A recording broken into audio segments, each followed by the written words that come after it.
नमस्ते रुद्रमन्यव उतोतयिषवे नमः।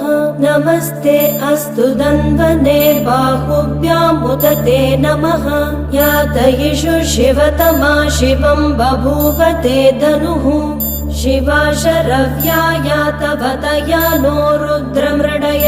याते रुद्र शिवा तनूरघोरा पापकाशिनी। तया नस्तनुवाशन्तमया गिरिशन्तापि चाकशीः।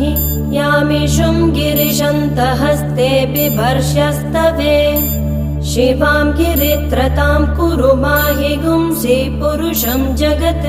शिवेन वचसा त्वा गिरिशा च वदामसि।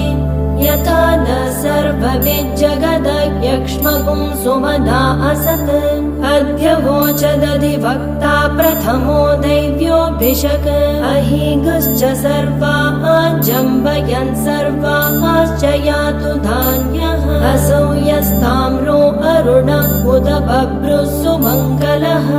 ये चेमागुं रुद्रा अभितो दिक्षु श्रुता। सहस्रशो अवैशागुं हेण ईमहे। असो यो अवसर्पति नीलग्रीवो विलोहितः। उदैनं गोपा अदृशन्नदृशन्